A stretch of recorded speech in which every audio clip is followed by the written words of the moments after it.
네, 여러분 안녕하세요. 뉴스입니다.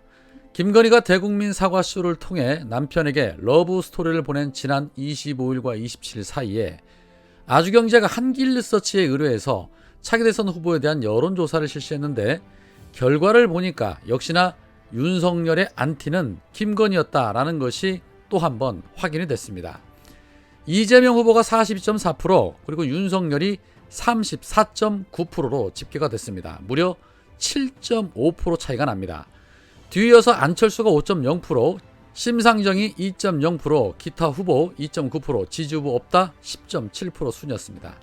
이번 조사는 전국의 만 18세 이상 남녀 1000명을 대상으로 무선 ARS 83.2% 그리고 유선 전화 면접 16.8% 방식으로 실시가 됐고 응답률은 6.2%, 표본 오차는 95% 신뢰 수준의 플러스 마이너스 3.1%입니다.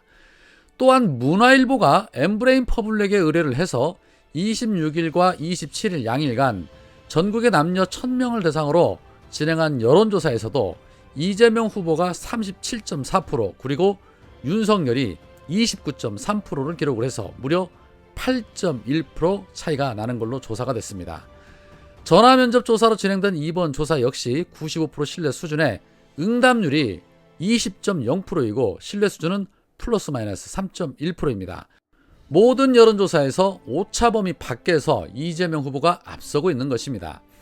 김건희의 사과쇼가 오히려 반전을 만든 것이 아니라 그동안 자세한 내막을 몰랐던 국민들조차도 그 내막을 알게 됨으로 인해서 사과쇼는 자충수를 둔 꼴이 된 것으로 보여집니다. 고로 김건희의 사과쇼는 매우 감사한 일이 된 것이지요. 그러나 끝까지 방심하지 말고 겸손해야 할 것입니다. 자, 그런데 한길리서치가 조사한 이번 조사에서 아주 재미있는 조사가 진행이 됐는데 양당 후보의 후보 교체론에 56.6%가 후보 교체의 필요성이 있다라고 답을 했고 34%는 필요 없다라고 답을 했는데 그 중에서도 보수층 응답자 중 67.4%가 윤석열이 아닌 다른 후보로 교체되어야 한다라고 답했다고 합니다. 자, 이런 분위기 너무 좋습니다. 딱 더도 말고 덜도 말고 윤석열이 지금처럼 20%대 중반만 꾸준하게 유지되었으면 좋겠습니다. 그러면 이러지도 저러지도 못하게 될 것입니다. 후보 교체 여론이 높다는 것은 윤석열이 앞으로 갈 길이 매우 험하다는 것을 반증하는 것이죠. 이러한 결과는 김건희의 리스크 문제도 문제지만 윤석열 개인의 함량 미달이 그 원인으로 해석이 됩니다.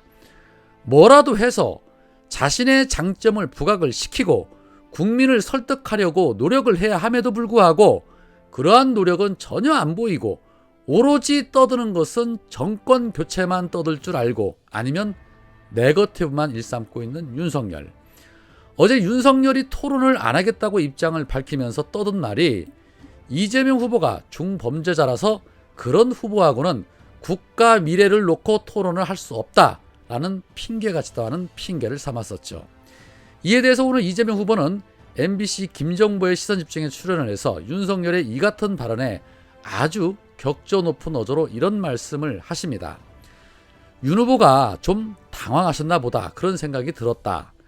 국가의 운명을 결정할 대통령이 되겠다는 분께서 좀 지나친 말인 것 같아 저렇게까지 해야 될 상황인가 라고 생각을 했다. 원래 품격이라고 하는 게 있지 않느냐. 대통령이 되겠다는 유력 후보가 그렇게까지 하실 필요가 있나 생각이 하나 들었다. 그리고 또 다른 하나는 역시 직업의 특성이 있지 않느냐. 윤 후보는 특수부 검사 출신이다. 단정하는 경향이 있다. 특수부 검사들 특징 중 하나가 없는 죄도 만들고 있는 죄도 덮어줄 수 있다고 믿는 무소불위 특권의식 같은 게 있다. 자기들은 다 할 수 있다. 누구나 털면 나온다. 이런 생각들이 있는데 저를 아무 근거도 없이 그렇게 표현하시는 걸 보면 특수부 검사의 묘한 평소에 특성이 나온 게 아닌가 좀 걱정되기는 한다라고 직격을 하셨습니다. 특수부 검사의 묘한 평소의 특성이라는 말씀에 많은 상상이 됩니다.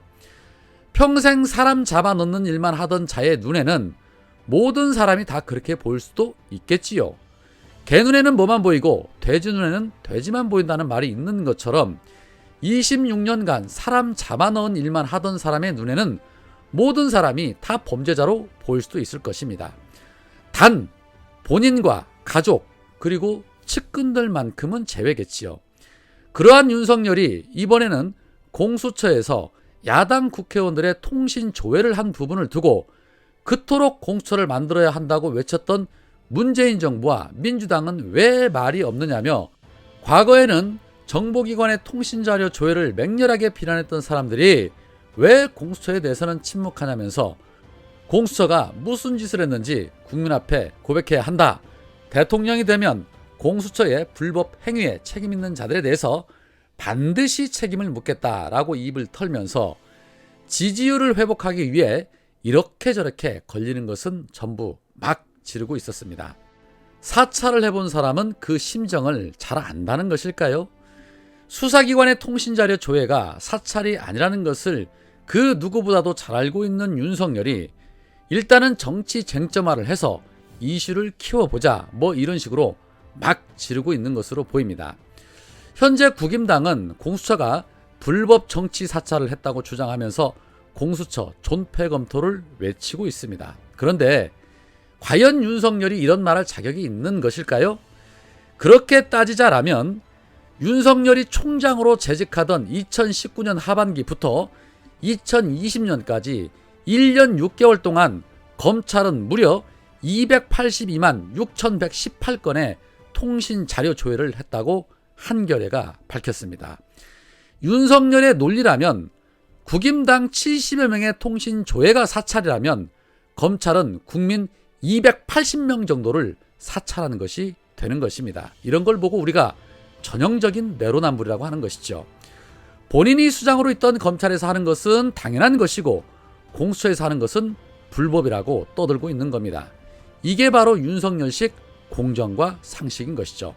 네가 하면 불법, 그리고 내가 하면 합법. 참 대단합니다. 280명 이상을 사찰한 윤석열에 대해서는 그렇다면 국민들이 어떻게 해야 할까요? 윤석열이 공수처를 폐지하겠다고 밝혔으니 국민들 역시도 똑같이 검찰을 해체해야 한다고 주장하는 게 합리적인 것입니다. 안 그렇습니까?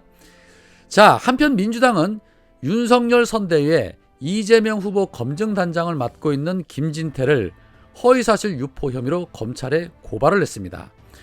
조폭이 가지고 있는 조작된 편지를 검증 없이 활용을 해서 이재명 후보가 마치 뇌물을 받은 것처럼 허위 주장했다는 것입니다. 이 부분에 대해서는 뉴스타파 보도에 잘 나와 있는데, 누구보다도 윤석열은 안 된다던 김진태가 그 밑에서 윤석열 발이나 닦고 있는 모습에 참 정말 웃음이 절로 나옵니다. 앞으로도 이런 일이 비일비재하게 나올 겁니다. 그렇기 때문에 끝까지 긴장을 놓쳐서는 안 될 것입니다.